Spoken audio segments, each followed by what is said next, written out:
Okay, let's talk about hair loss. Let's talk about the different types of hair loss out there. There are so many different types of hair loss, and it can be a little bit confusing just knowing the difference between the two. Obviously, we are not here to diagnose you. We are not medical professionals. We are not doctors at all. But Kim and I both have hair loss, and we talk to women with hair loss every single day. So we're just going to explain the common types of hair loss and what they look like so that you can understand the difference. Mm-hmm. And we're going to maybe start with the least severe to most severe. Is that what you were thinking? Yeah, we could do that. Yeah, that makes sense. All right, so let's start with Telogen Effluvium, otherwise known as TE for Telogen Effluvium. Telogen Effluvium. Okay, good. That's a hard one to I'm say. still learning that one myself. So essentially, this is a form of hair loss, but in a traditional sense, this type of hair loss typically will grow back. So this is when you lose a little bit of hair because maybe you've been in a sort of stressful situation, or it's like a post-surgery situation. Yeah. Or you've had a child, so it's like a postpartum hair loss. So typically this form of hair loss, because your hair works in cycles of 3 months, 6 months, so normally, typically if this happens to someone, let's say a stressful event has happened in January, so 3 months from January, that is when the hair loss may begin. So it's always a 3-month cycle, and then it would take another 3-ish months for that hair to then start regenerating. Yeah, and that's the obviously typical situation. That's a very structured, theoretical, very broad, scientific sort of.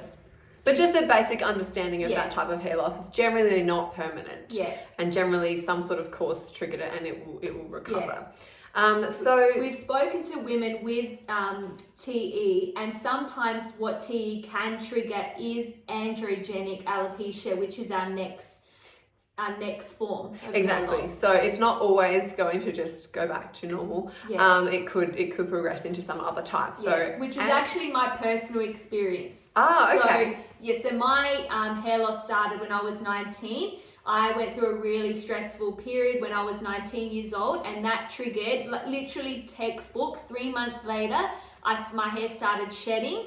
And because I have hair loss genetics in my family, that triggered my androgenic alopecia to kick in. Yeah. So androgenic alopecia is a fancy term for female pattern hair loss, or female pattern baldness, or male pattern baldness. It's genetic, it's, usually it's hereditary, it runs in the family. Yeah. And just not disclaimer, but just a side note, the word alopecia is the medical term for hair loss. Yeah.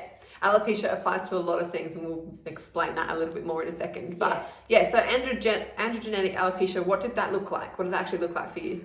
So typically, if you have like a typical experience with androgenic alopecia, you will have sort of a diffuse thinning all over the scalp, but it typically happens on the top of the scalp. So like when you think of males who are balding or losing hair, like they generally have that top area. For females, the pattern is actually slightly different. If you have androgenic alopecia and it doesn't progress to anything else, typically you will never lose all your hair. It's the part line that will slowly widen over time, but you will always have hair, but it will just be thinner. Let's just take my topper off. Here's one I prepared earlier. This is something I prepared earlier. Oh, by the way, it's fake hair. Obviously.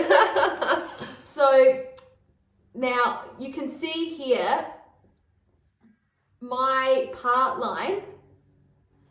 You can just see that, it's not a full head of hair. It's not obviously no hair at all, but throughout this area of my scalp, it's thinned out.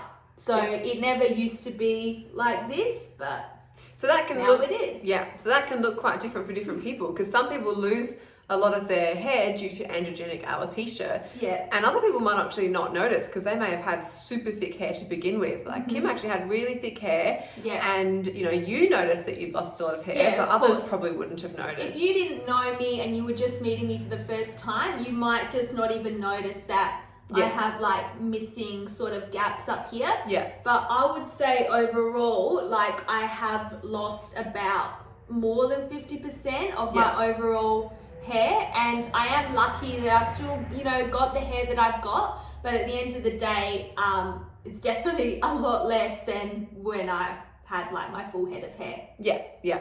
So yeah, that can look different on different people, but it's just that thinning from the top, mostly that female pattern baldness. So and usually it will get, I always say usually because everyone's going to have a different experience. Everyone's got different DNA patterns. So my hair loss started, as I said, when I was 19. I'm now 30.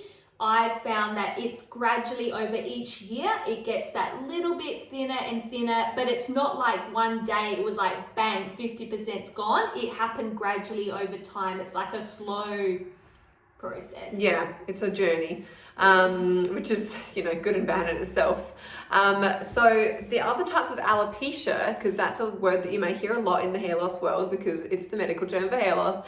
The other terms that you might hear are alopecia areata, alopecia totalis, and alopecia universalis. So like, what is that? That sounds like another language. So let's explain that. This is a different type of hair loss. It's not that kind of pattern baldness. It's different types of just hair loss. Alopecia areata is losing hair in patches. So you could have patches of hair, like bald spots on your head. It's normally circular. Yeah, normally circular spots on your head. So my dad actually has alopecia areata, and he has just got bald circles all over his head. It looks like crop circles. And he's actually got alopecia areata that affects his whole body. So he's got half an eyebrow missing. He's got patches on his arms and legs, and they come and go. And alopecia areata can come and go, or it can be permanent. Once you get into these types of alopecia, they do whatever they want. They, unfortunately, you're at the mercy of. I think that's sometimes the most thing that scares people the most about hair loss is you're not in control of it, and you just don't know what's going to happen. Like it might grow back, but it might stay exactly as it is, or you might lose more. Yeah, and it might progress to a completely different type, as we've just explained a few and how they generally go. So that is the problem with these types of alopecias, is unfortunately there's not much you can do for them. But just to explain the types that they are, so that's alopecia areata, that's patches. Alopecia totalis is when you lose all of your head hair. So it could fall out quickly, it could fall out slowly, all sorts of things, all sorts of different experiences there, but basically gets to a point where there's no head hair anymore. And alopecia universalis is what I have. So I have no hair at all on my whole body. I have no eyebrows, no eyelashes. This is all fake. Everything about me is fake. Not really, just all my hair. So no hair on my arms, legs, no, nothing. It's all gone. No nose hair, no nothing. So that comes with a few different challenges, like needing a tissue on hand all the time because there's no nose hairs to catch anything. But so no nose hair, no ear hair, no little kind of fuzz anywhere. Even women that I've spoken to that lost all their hair really quickly notice the difference between just having that little bit of hair. Like there's a little bit of hair all over your body, and that just helps you sense things. It helps with temperature regulation. And when they lost all of that, they got really cold really quickly because they didn't have any little tiny hairs on their skin. And it's like you take it for granted, and probably you don't even know that you've got little hairs all over. No, you your don't. body. You don't until they're gone. I didn't notice, I'd never noticed my nose hairs before. I knew they were there, but I certainly noticed when they weren't there. Yeah. Because they play a role, who knew? But basically, alopecia universalis is, I guess you could call the most extreme form of hair loss because there's not a hair in sight. But, you know, I love wearing wigs and I love, you know, doing my lashes and brows and things like that. There's a lot of solutions out there, but in terms of different hair loss types, those are the medical alopecias that you might hear about.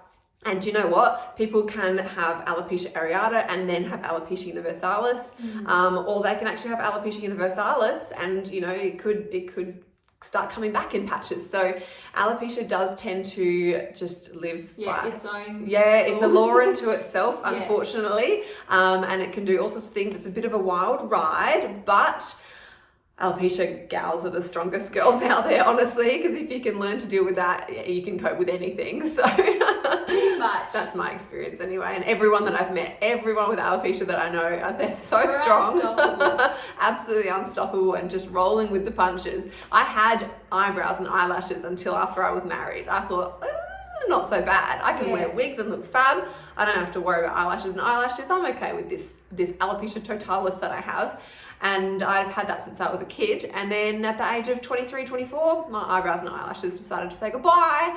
And I had to learn to deal with that too. So there's always new things to deal with in hair loss, but you know, no matter what type of hair loss you have, there's an amazing community out there of other women with all their sorts of hair loss that they're going through, all sharing with each other and sharing their experiences and tips. You're definitely not alone. Yeah. And seriously, the community is incredible. Yeah, because it's stressful. Like we know it's shit. hard, it's shit, it's the worst. And so we're all there for each other and we all understand. You know, hair loss is hard because, I mean, you might be lucky like me, someone in my family has hair loss too, so they can understand. But a lot of people going through hair loss, a lot of women going through hair loss don't have anyone in their family or in their friendship group who feel like knows. you're the only one. Yeah, they don't understand what you're going through and how hard it is. So yeah, definitely finding that community is really important and has been key for a lot of people finding their confidence, I think. But we have the best hair in any room we enter, so Exactly. I'm not mad about it anymore. No. But yeah, those are the different kind of common types of female hair loss that you might hear people talking about. You're experiencing hair loss, you do a bit of Googling, you jump into a Facebook group and people throwing all these terms around. You're like, what is that? Do I have that? Is that going to happen to me?